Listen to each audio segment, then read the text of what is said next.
നമസ്കാരം. Channel 91 news care ക്ലിനിക്കിലേക്ക് എല്ലാ പ്രിയ പ്രേക്ഷകർക്കും സ്നേഹസ്വാഗതം. ഇന്ന് നമ്മോടൊപ്പം കെയർ ക്ലിനിക്കിലുള്ളത് നാഗാർജുന ആയുർവേദിക് സെന്റർ കാലടിയിലെ ഡോക്ടർ കൃഷ്ണപ്രസു ആണ്. മുട്ടുവേദന എന്ന വിഷയവുമായി ബന്ധപ്പെട്ടിട്ടുള്ള എല്ലാ വിവരങ്ങളും ഇന്ന് ഡോക്ടറിൽ നിന്ന് നമുക്ക് ചോദിച്ച് മനസ്സിലാക്കാം. നമസ്കാരം ഡോക്ടർ. നമസ്കാരം ഡോക്ടർ, ഈ മുട്ടുവേദന അനുഭവിക്കുന്നവർ നമ്മളിൽ ഒരുപാട് പേരുണ്ട്. പ്രായഭേദമന്യേ പലർക്കും മുട്ടുവേദന വരുന്നുണ്ട്. അപ്പോൾ ഈ മുട്ടുവേദനയ്ക്കുള്ള പ്രധാനപ്പെട്ട കാരണങ്ങൾ എന്തൊക്കെയാണ് എന്ന് പറഞ്ഞുകൊണ്ട് തന്നെ നമുക്ക് ഇന്ന് കെയർ ക്ലിനിക്ക് ആരംഭിക്കാം. എന്തൊക്കെ കാരണങ്ങൾ കൊണ്ടാണ് ഒരാൾക്ക് മുട്ടുവേദന ഉണ്ടാവുന്നത്? മുട്ടുവേദന വളരെയധികം കോമൺ ആയിട്ട് ഇന്ന് കാണപ്പെടുന്നുണ്ട്. അതിൻ്റെ കാരണങ്ങൾ പരിശോധിക്കുകയാണെങ്കിൽ പ്രധാന കാരണം തേയ്മാനം അല്ലെങ്കിൽ ഓസ്റ്റിയോ ആർത്രൈറ്റിസ് തന്നെയാണ്, മുട്ടിനുണ്ടാവുന്ന തേയ്മാനം. മറ്റ് കാരണങ്ങൾ എന്തൊക്കെയാണെന്ന് നോക്കിയാൽ, ഒന്ന് പിന്നെ എന്തെങ്കിലും മെറ്റബോളിക് ഡിസോർഡർ, ഇപ്പോൾ പ്രമേഹം അല്ലെങ്കിൽ തൈറോയിഡ് മുതലായിട്ടുള്ള രോഗങ്ങളെ സംബന്ധിച്ച് അത് ജോയിൻറ്റിന് ഇൻഫ്ലമേഷൻ കൊടുക്കുമ്പോൾ മുട്ടിലേക്ക് വേദന വരാം. അതുപോലെ എന്തെങ്കിലും ഇൻഫെക്ഷൻ, ഇപ്പോൾ ബാക്ടീരിയൽ അല്ലെങ്കിൽ വൈറൽ ഇൻഫെക്ഷൻ കൊണ്ടുണ്ടാവുന്ന മുട്ടുവേദന, ഇപ്പം നമ്മുടെ പലതരം പനികളിൽ ജോയിൻറ്റ് ഇൻഫ്ലമേഷൻ കണ്ടുവരുന്നുണ്ട്. അപ്പോൾ അതുകൊണ്ട് ഉണ്ടാവുന്ന മുട്ടുവേദന. പിന്നെ വാതസംബന്ധമായിട്ടുള്ള രോഗങ്ങൾ, ഇപ്പോൾ റുമറ്റോയിഡ് ആർത്രൈറ്റിസ്, പിന്നെ വാതരക്തം മുതലായിട്ടുള്ള വാതസംബന്ധമായിട്ടുള്ള രോഗങ്ങൾ ജോയിൻറ്റിനെ അഫക്റ്റ് ചെയ്യുമ്പോൾ, കാൽമുട്ടിനെ പ്രധാനമായിട്ടും അഫക്റ്റ് ചെയ്യുമ്പോൾ ഉണ്ടാകുന്ന മുട്ടുവേദന. ഇവയൊക്കെയാണ് കോമൺ ആയിട്ട് കണ്ടുവരുന്നത്. പിന്നെ എന്തെങ്കിലും സ്പോർട്സ് ഇഞ്ചുറി, കായികപരമായി വളരെയധികം ആക്റ്റീവായിട്ടുള്ള ആൾക്കാരിൽ കണ്ടുവരുന്ന എന്തെങ്കിലും ഇഞ്ചുറി, അതുകൊണ്ടുണ്ടാകുന്ന മുട്ടുവേദന. ഇതൊക്കെയാണ് കോമൺ ആയിട്ട് മുട്ടുവേദനയുടെ കാരണങ്ങൾ. ഓക്കെ.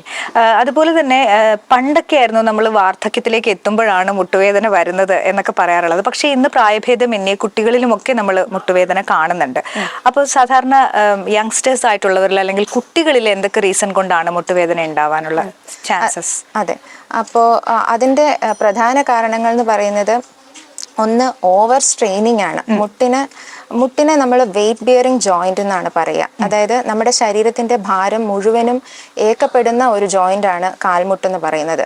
അപ്പോൾ ഇപ്പോൾ നമ്മൾ എന്തെങ്കിലും ആക്ടിവിറ്റീസ് ചെയ്യുമ്പോൾ, നടക്കുമ്പോൾ മുട്ടിലേക്ക് നമ്മുടെ ശരീരഭാരത്തിന്റെ മൊത്തത്തിന്റെ ഒരു 4 ഇരട്ടി ഭാരം വരെ കാൽമുട്ടിലോട്ട് എത്തുന്നുണ്ട്. അതുപോലെ നമ്മൾ സ്റ്റെപ്പ് കയറി ഇറങ്ങുമ്പോൾ ശരീരഭാരത്തിന്റെ ഒരു 6 ഇരട്ടി ഭാരം കാൽമുട്ടിലോട്ട് എത്തുന്നുണ്ട്. അതുപോലെ നമ്മൾ ഓടുകയോ ചാടുകയോ ഒക്കെ ചെയ്യുമ്പോൾ ശരീരത്തിൻ്റെ ഒരു 8 ഇരട്ടിയോളം ഭാരം കാൽമുട്ടിലോട്ട് എത്തുന്നുണ്ട്. അപ്പോൾ നമ്മൾ ഓവറായിട്ട് മുട്ടിനെ സ്ട്രെയിൻ ചെയ്യുന്നത്, ഇപ്പോൾ എന്താ പറയുക, അധികം ഡാൻസ് കളിക്കുക, പിന്നെ ജിം എക്സസൈസ്, അധികം വെയിറ്റ് ലിഫ്റ്റ് ചെയ്യുക, അതുപോലെയുള്ള കാരണങ്ങൾ കൊണ്ട് മുട്ടിനെ ഓവറായിട്ട് സ്ട്രെയിൻ ചെയ്യുന്നുണ്ട് നമ്മുടെ ഇന്നത്തെ യങ്സ്റ്റേഴ്സ് ഒരുപാട് പേര്. പിന്നെ പ്രൊഫഷന്റെ ഭാഗമായിട്ട് ഇപ്പോൾ പോസ്റ്റേഴ്സ്, എന്താ പറയുക, ഇപ്പോൾ ഒരു വർക്ക് ഫ്രം ഹോം ഒരു സമയമാണ്. അപ്പോൾ ഒരേ പൊസിഷനിൽ ഇരിക്കുന്നത് അല്ലേ? അതെ, ഒരേ പൊസിഷനിൽ മുട്ട അനക്കാതെ വെച്ചുകൊണ്ട് ഇരിക്കുന്നത്. അപ്പൊ അത് വർക്ക് ഫ്രം ഹോം തന്നെ ആവണമെന്നില്ല. നമ്മള് ഓഫീസിലാണെങ്കിലും ഒരുപാട് മൊബൈലൊക്കെ യൂസ് ചെയ്യുന്ന ആൾക്കാരാണ്. ഇപ്പോൾ എന്തെങ്കിലും സിനിമ കാണുന്നതാണെങ്കിലും അല്ലെങ്കിൽ എന്തെങ്കിലും വെബ് സീരീസ് കാണുന്നതാണെങ്കിലും നമ്മൾ അതിൽ മുഴുകി നമ്മുടെ ജോയിന്റിനെ അധികം അനക്കാതെ കുറേ നേരം അങ്ങനെ വെച്ചുകൊണ്ടിരിക്കും. അപ്പോൾ ഈ മുട്ടിന്റെ ഇടയിലുള്ള കാർട്ടിലേജ് എന്ന് പറഞ്ഞാൽ ബ്ലഡ് സപ്ലൈ ഇല്ലാത്ത ഒരു സ്ട്രക്ചറാണ്. അപ്പോൾ അതിലോട്ട് ന്യൂട്രീഷൻ പോകണമെന്നുണ്ടെങ്കിൽ നമ്മുടെ കാൽമുട്ട് ഇടയ്ക്കിടയ്ക്കൊക്കെ ഒന്ന് അനക്കി കൊടുക്കണം. അപ്പോൾ അനക്കി കൊടുക്കുമ്പോൾ വരുന്ന ഒരു പ്രഷർ വേരിയേഷനിലാണ് അതിനകത്തോട്ട് ന്യൂട്രീഷനൊക്കെ കയറി പോകുന്നത്. അപ്പോൾ അങ്ങനെ അനക്കാതെ വെക്കുന്ന പോസ്റ്റേഴ്സ്, അത് മുട്ടുവേദനയുടെ ഒരു പ്രധാന കാരണമാണ്. പിന്നെ ഇവയൊക്കെയാണ് പ്രധാനപ്പെട്ട കാരണങ്ങൾ. ഡോക്ടർ, അതുപോലെ തന്നെ പ്രേക്ഷകരിൽ പലർക്കും ആയുർവേദത്തിൽ അപ്പോൾ ഇഫക്റ്റീവ് ആയിട്ടുള്ള ഒരു ട്രീറ്റ്മെന്റ് ഉണ്ടോ എന്നുള്ളൊരു സംശയം ഉണ്ടായിരിക്കും. അപ്പോൾ എന്തൊക്കെ ട്രീറ്റ്മെന്റ്സ് ആണ് സാധാരണയായിട്ട് മുട്ടുവേദനയ്ക്ക് നമ്മൾ ആയുർവേദത്തിൽ നിഷ്കർഷിക്കുന്നത്? അപ്പോൾ കൺസർവേറ്റീവ് മാനേജ്മെൻറ്റ്, അതായത് ഈ ലോക്കലൈസ്ഡ് ആയിട്ട് ഈ മുട്ടിൻ്റെ വേദന, അപ്പം വേദന എങ്ങനെയൊക്കെ വരാമെന്ന് നമ്മൾ പരിശോധിക്കുമ്പോൾ നീർക്കെട്ടോട് കൂടിയിട്ടുള്ള, സ്വെല്ലിങ്ങോട് കൂടിയിട്ടുള്ള വേദന, പിന്നെ റെഡ്നെസ്സോട് കൂടിയിട്ടുള്ള വേദന, പിന്നെ സ്റ്റെപ്പ് കയറി ഇറങ്ങുമ്പോഴുള്ള വേദന, അങ്ങനെ പല രീതിയിൽ വേദന കണ്ടുവരുന്നുണ്ട്. അപ്പോൾ ആ പേഷ്യൻറ്റിൻ്റെ കണ്ടീഷൻ എന്തുവാണോ അതിനനുസരിച്ചാണ് നമ്മൾ ചികിത്സ നിശ്ചയിക്കുന്നത്. പക്ഷെ എന്നാലും കോമൺ ആയിട്ട് നമുക്ക് ചെയ്യാൻ പറ്റുന്ന ചില ചികിത്സാ രീതികളാണ് ലേപനം. ലേപനം എന്ന് പറഞ്ഞാൽ പ്രത്യേക ഈ പൂച്ചിടുക എന്ന് പറയും. അതായത് പ്രത്യേകതരം മരുന്നുകൾ, പ്രത്യേകതരം പൗഡറുകളുണ്ട്, ചൂർണങ്ങൾ എന്ന് പറയും. കൊട്ടൻ ചുക്കാദി, ജഡാമയാദി പോലുള്ള പ്രത്യേകതരം ചൂർണങ്ങൾ, അത് ആൻറ്റി ഇൻഫ്ലമേറ്ററി ആയിട്ടുള്ള കഷായങ്ങളിൽ, അതായത് നീർക്കെട്ട് കുറയ്ക്കാൻ പറ്റുന്ന കഷായങ്ങളിൽ അരച്ച് പുറമെ തേക്കുന്ന ഒരു ട്രീറ്റ്മെൻറ്റ്. അത് തേച്ച് അത് ആ വെള്ളം വലിയുന്ന വരെ, കഷായം വലിയുന്ന വരെ, മരുന്നിൻ്റെ ആ അംശം വലിയുന്നത് വരെ വെച്ചുകൊണ്ടിരിക്കുക, ജോയിൻറ്റിൽ വെച്ചുകൊണ്ടിരിക്കുക. പിന്നെ ചില കണ്ടീഷൻസിൽ ചൂടും കൂടെ അതിൻ്റെ കൂടെ കൊടുക്കേണ്ടതായിട്ട് വരും. അപ്പം അന്നേരം എന്താ ചെയ്യുന്നതെന്ന് വെച്ചാൽ പ്രത്യേകതരം വാതഹരങ്ങളായിട്ടുള്ള ഇലകളുണ്ട്. ഇപ്പോൾ ആവണക്ക്, കരിനൊച്ചി, പ്ലാവ്, അതുപോലെ ഈ വേദനയെ കുറയ്ക്കുന്ന ഇലകൾ സെലക്ട് ചെയ്തിട്ട് ഈ ലേപം പുരട്ടിയതിൻ്റെ പുറമെ ഈ ഇല കൊണ്ടുള്ള ഒരു കവറിങ് ചെയ്തിട്ട് ബാൻഡേജ് ചെയ്ത് കെട്ടുന്ന ഒരു ട്രീറ്റ്മെൻറ്റ്, ഒരു ചികിത്സാ രീതി. പിന്നെ ഓയിൽ ഉപയോഗിക്കുന്നതിന് ഇപ്പം എല്ലാ മുട്ടുവേദനകളിലും നമുക്ക് ഓയിൽ ഉപയോഗിച്ചുകൊണ്ട് ട്രീറ്റ് ചെയ്യാൻ പറ്റില്ല. ഓക്കെ. അപ്പോൾ ഓയിൽ ഉപയോഗിക്കുന്നതിന് പകരമായിട്ട് കഷായ ധാര അല്ലെങ്കിൽ ധാന്യാമ്ല ധാര പോലുള്ള ധാര കോരുന്ന ട്രീറ്റ്മെൻറ്റ്സ്, പിന്നെ ഓയിൽ ഇപ്പോൾ അങ്ങനെ ആദ്യം ആ നീർക്കെട്ടെല്ലാം ഒന്ന് വലിച്ച് ആ സ്വെല്ലിംഗ് ഒക്കെ കുറച്ചതിന് ശേഷം പിന്നെ അവിടെ ആ ഏരിയനെ സ്ട്രെങ്തൻ ചെയ്യേണ്ട പ്രത്യേകതരം ട്രീറ്റ്മെൻറ്റ്സ് ഉണ്ട്. അവിടെയാണ് ഓയിലിൻ്റെ ഉപയോഗം പ്രത്യേകമായിട്ട് വരുന്നത്. ഓക്കെ. അപ്പോൾ ഓയിൽ അപ്ലൈ ചെയ്യുക, ഓയിൽ കൊണ്ടുള്ള ധാര, പിന്നെ പ്രത്യേകതരം കിഴികൾ, ഇലക്കിഴി, പൊടിക്കിഴി പോലുള്ള കിഴികൾ, പിന്നെ ഞവര പിഴിച്ചിൽ പോലുള്ള ട്രീറ്റ്മെൻറ്റ്സ്.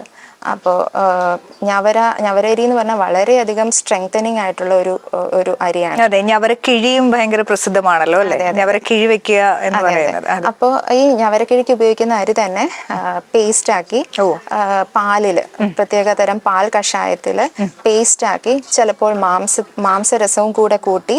മാംസരസം എന്ന് പറയുമ്പോൾ ഏത് മാംസം? മട്ടനാണ് കൂടുതൽ യൂസ് ചെയ്യുക.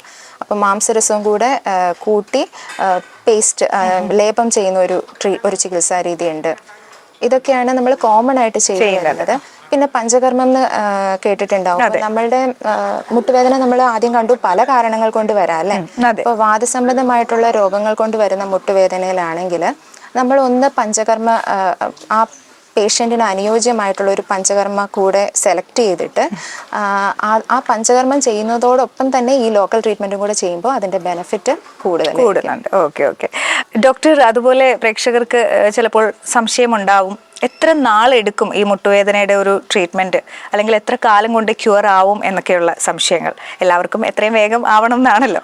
അപ്പോൾ എങ്ങനെയാണ് ആയുർവേദത്തിൽ ഇതിൻ്റെ ഒരു ഡ്യൂറേഷൻ വരിക, ഇതിൻ്റെ ഒരു ട്രീറ്റ്മെൻറ്റിന് വേണ്ടിയിട്ട്? ഓക്കെ, അപ്പോൾ നമ്മൾ കണ്ടു മുട്ടുവേദനയ്ക്ക് പല കാരണങ്ങളുണ്ടാവാം.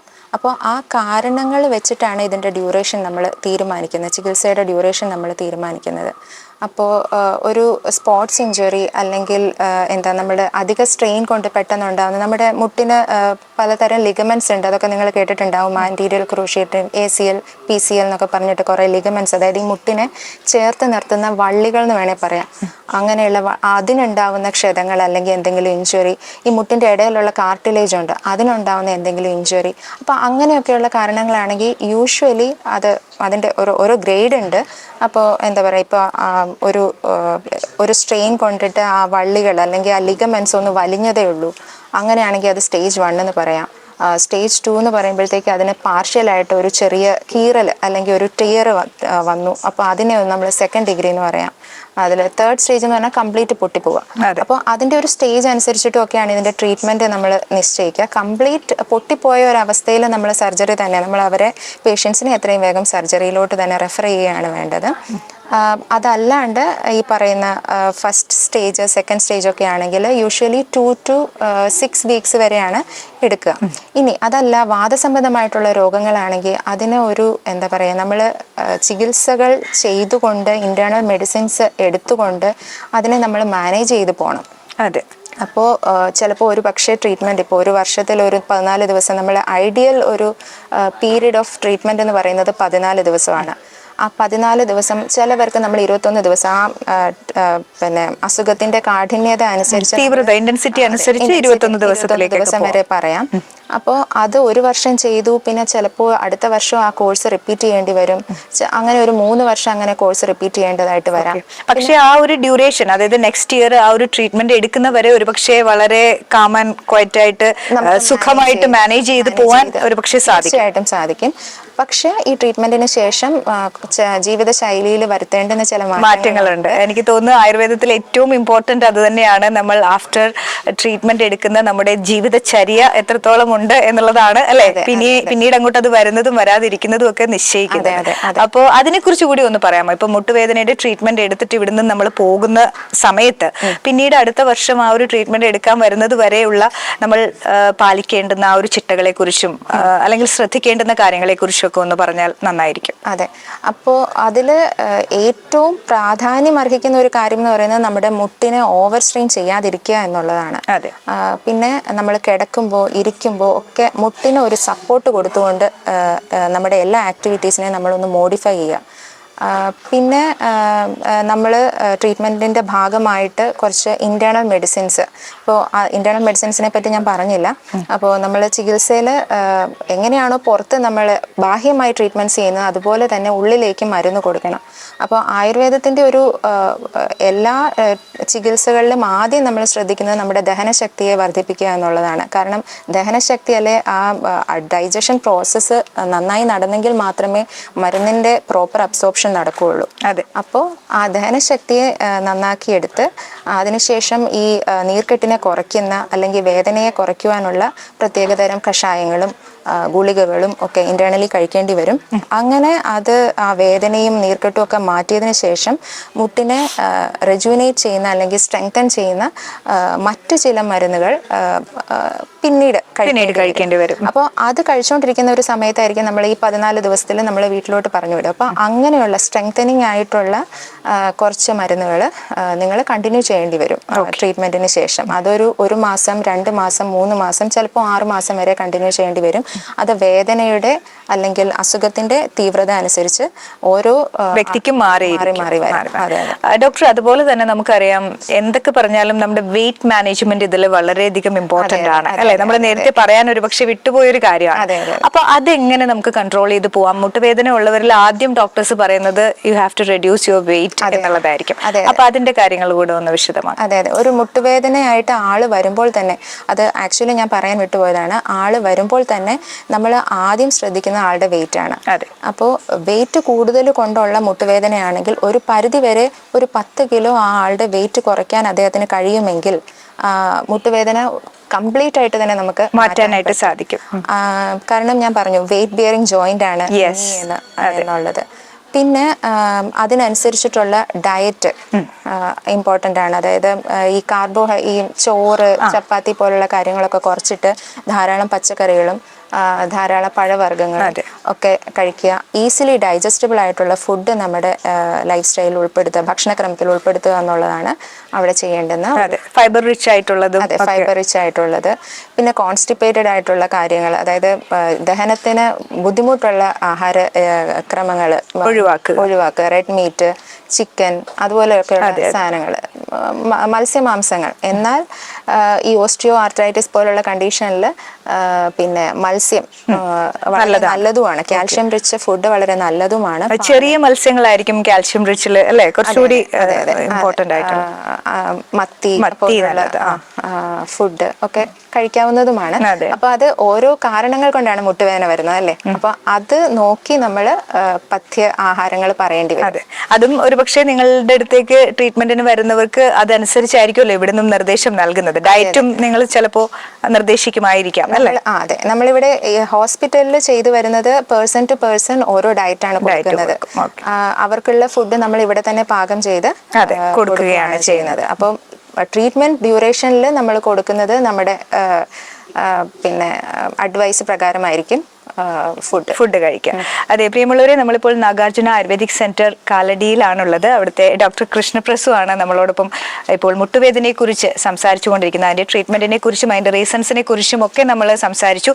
ഇനിയും ഒരു കാര്യം കൂടി ഒരു പക്ഷേ ചിലർക്ക് അറിയാൻ താല്പര്യമുണ്ടാവും ഡോക്ടർ, നമ്മൾ ഏതൊക്കെ രീതിയിലുള്ള എക്സസൈസുകൾ കൊണ്ട് ഈ മുട്ടുവേദന കുറയ്ക്കാൻ സാധിക്കുമെന്ന്, ഏതെങ്കിലും ഒരുപാട് ആയാസം എടുത്തല്ലെങ്കിൽ പോലും ആയാസരഹിതമായിട്ടോ അല്ലെങ്കിൽ ഏതെങ്കിലും രീതിയിലുള്ള വ്യായാമങ്ങൾ ഇത് കുറയാൻ സഹായിക്കുമോ? തീർച്ചയായിട്ടും. അപ്പോൾ നീ സ്ട്രെങ്തനിങ്, ഇപ്പോൾ ഓസ്റ്റിയോ ആർത്രൈറ്റിസ് പോലുള്ള കണ്ടീഷനിൽ എന്താണ് അവിടെ സംഭവിക്കുന്നത്? യഥാർത്ഥത്തിൽ തരുണാസ്ഥി തേഞ്ഞു തീർന്ന് എല്ലുകൾ തമ്മിൽ, ഈ മുട്ട് തുടയെല്ലും കാലെല്ലും കൂടെ ചേരുന്ന ഒരു ജോയിന്റ് ആണല്ലോ മുട്ട്. അപ്പോൾ ഈ എല്ലുകൾ തമ്മിൽ ഒരയാൻ തുടങ്ങും. അങ്ങനെ ഒരയുന്ന ഒരു അവസ്ഥയാണ് ഈ ഓസ്റ്റിയോ ആർത്രൈറ്റിസ് അല്ലെങ്കിൽ തേയ്മാനം എന്ന് പറയുന്നത്. അപ്പോൾ അവിടെ തേഞ്ഞു തീർന്ന ഒരു ഭാഗത്തെ നമുക്ക് വീണ്ടും പഴയ പോലെ ആക്കാൻ പറ്റത്തില്ല. അപ്പം നമുക്ക് എന്ത് ചെയ്യാൻ പറ്റും? അവിടെയുള്ള സ്ട്രക്ചേഴ്സ്, മസിൽസിനെ, ലിഗമെന്റ്സിനെ ഒക്കെ നമുക്ക് സ്ട്രെങ്തൻ ചെയ്യാൻ പറ്റും. ആ സ്ട്രെങ്തനിങ് ആസ്പെക്റ്റിൽ വരുമ്പോൾ എക്സസൈസ് ഒരു വലിയ റോള് തന്നെ പ്ലേ ചെയ്യുന്നുണ്ട്.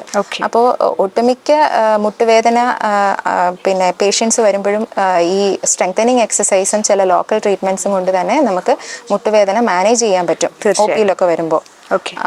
അപ്പോൾ സ്ട്രെങ്തനിങ് എക്സസൈസ് എന്ന് പറയുമ്പോൾ ജസ്റ്റ് മുട്ട് നിന്നുകൊണ്ടുള്ള എക്സസൈസ് മുട്ടുവേദന ഉള്ളവർ കഴിവതും ഒഴിവാക്കുക. ഇരുന്നു കൊണ്ട് മുട്ടിന് സ്ട്രെയിൻ വരാത്ത രീതിയിലുള്ള എക്സസൈസ് ആണ് പ്രത്യേകമായിട്ടും ചെയ്യേണ്ടത്. ജസ്റ്റ് ഇരുന്നു കൊണ്ട് മുട്ട് മടക്കി നിവർത്തുക എന്നുള്ളത്, കുറച്ച് ഒരു ലിറ്റർ ഭാരമുള്ള ഒരു കുപ്പി ഈ കാലിൻ്റെ രണ്ടിൻ്റെ നടുവിൽ വെച്ചിട്ട് ഒന്ന് പൊക്കി നിവർത്തുക എന്നുള്ള എക്സസൈസ്, അങ്ങനെ ഒരു 3-4 എക്സസൈസ് റിപ്പീറ്റ് ആയിട്ട് ഒരു 10 തവണ അല്ലെങ്കിൽ 30 തവണ ചെയ്ത് ഡെയിലി ദൈനംദിന ജീവിതത്തിൽ തന്നെ ചെയ്തു പോകുന്നതാണ് അതിനുള്ള എക്സസൈസ്. ഓക്കെ, കുറെ ഉണ്ട്. അത് അതെ കാണിച്ചു തരാനുള്ള ഒരു ബുദ്ധിമുട്ടുണ്ട്. ഡെമോൺസ്ട്രേഷൻ വേണ്ടി വരും അല്ലേ? ഇതാകുമ്പോൾ ലൈറ്റ് ആയിട്ട് പറയാൻ പറ്റിയ ചില കാര്യം ഒരു ഫിസിയോതെറാപ്പിസ്റ്റിന്റെ അല്ലെങ്കിൽ ഒരു ആരോഗ്യ വിദഗ്ധന്റെ സഹായത്തോടു കൂടി മാത്രം ചെയ്യുക. അതായത് അവരുടെ കൃത്യമായ ഒരു നിർദ്ദേശം സ്വീകരിച്ച് തന്നെ ചെയ്യുക. അശാസ്ത്രീയമായി ചെയ്താൽ ചിലപ്പോ കുനിന്മേൽ കുരു എന്നതുപോലെ കൂടാനും ചാൻസ്. അമിത വണ്ണം ഉള്ളവര് ഓക്കെ, എനിക്ക് നല്ല വണ്ണമുണ്ട്, അപ്പൊ ഇന്ന് തൊട്ട് ഞാൻ അങ്ങ് എക്സസൈസ് ചെയ്യാം, ത്രെഡ്മില്ലിൽ കുറച്ചു നേരം അങ്ങ് ഓടാം.